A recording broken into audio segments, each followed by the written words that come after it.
Oh, kamusta kayo? May kwento ako para sa inyo ngayon. Isang kwento tungkol sa isang napakasayang party pero bigla silang nagkaroon ng, nako, isang malaking problema. Tara, alamin natin kung ano to. Sige, simulan na natin. Dadalhin ko kayo sa isang kasalan sa isang maliit na bayan na ang pangalan ay Cana. At syempre, sino ba ang mga imbitado? Walang iba kundi si Jesus, ang nanay niyang si Maria at yung mga bago niyang kaibigan. Alam nyo ba, ang mga kasala noong panahon na yon, grabe, hindi lang isang araw yan. Madalas, umaabot ng isang buong linggo. Isipin nyo yun, 7 araw ng kainan, sayawan at selebrasyon, kasama ang lahat ng pamilya at kaibigan. Ang saya, di ba? At alam nyo, ito yung mga unang-unang araw ng kanyang ministeryo. So sa pagpinta pa lang niya sa kasalan, parang sinasabi niya na, hey, importante sa akin ang pamilya, importante ang pag-ibig, at gusto kong maging bahagi ng mga masasayang sandali nyo.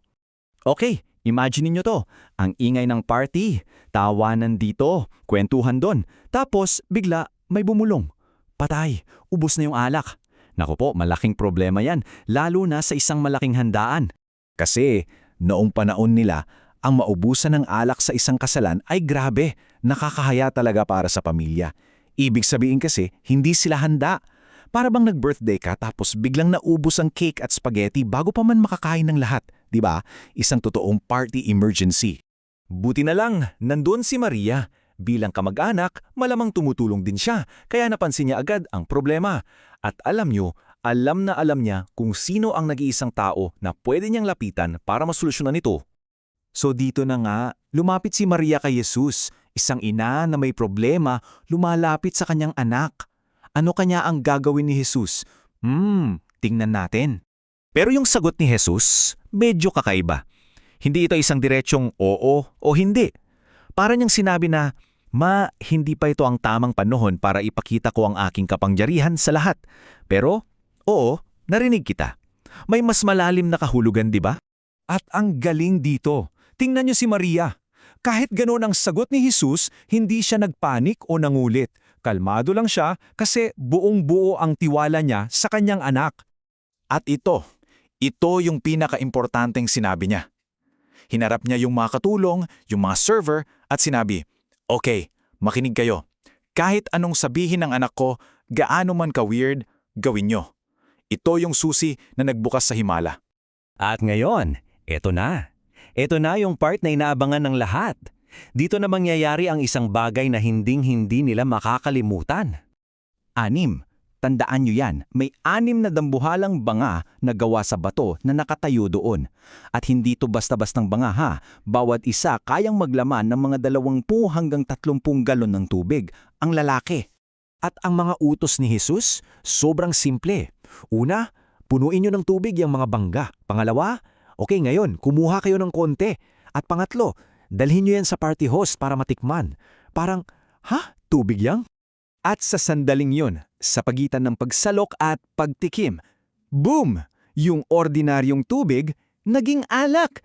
Hindi ito magic ha, ito ay isang tunay na himala. Bigla na lang, ang tubig ay naging pinakamasarap na alak na maiisip mo. At ang nakakatuwa dito, yung party host, wala siyang kaalam-alam sa nangyari sa kusina. Ang alam lang niya, may dumating na bagong inumin. Si Maria, si Jesus at yung mga sumunod na katulong, sila lang ang nakakaalam ng sekreto. Nung tinikman na ng host yung alak, napanganga siya. Wow! Sabi niya, saan galing to? Ito na yata ang pinakamasarap na alak na natikman ko sa buong buhay ko. Pero syempre, wala siyang ideya na galing yun sa tubig. Dahil sa sobrang sarap, pinuntahan niya yung groom. Sabi niya, pare, ang galing mo. Kadalasan, inuuna ng mga tao yung pinakamasarap na alak. Pero ikaw, tinago mo yung the best para sa huli. Hindi niya alam, yung best wine na yon ay galing mismo kay Jesus. So kita nyo, hindi lang ito tungkol sa pagsalba sa isang party. Ito yung unang-unang beses na ipinakita ni Jesus sa maraming tao ang kanyang kapangyarihan. Isa itong simpleng pagtulong sa isang pamilya na nasa alanganin, pero isa rin itong malaking mensahe sa mga kaibigan niya at sa ating lahat kung sino talaga siya. Kaya naman, sa huli, ang kwentong ito ay nagpapakita sa atin kung paano nga bang kayang kunin ni Jesus ang isang bagay na simple lang at ordinaryo tulad ng tubig sa isang lumang banga.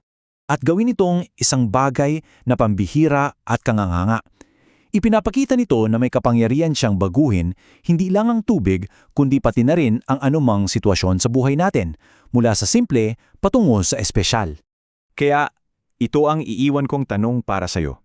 Sa buhay mo ngayon, ano kaya yung ordinaryong bagay o sitwasyon na parang tubig lang, na umaasa kang maging alak sa tulong niya? Isang magandang bagay na pag-isipan.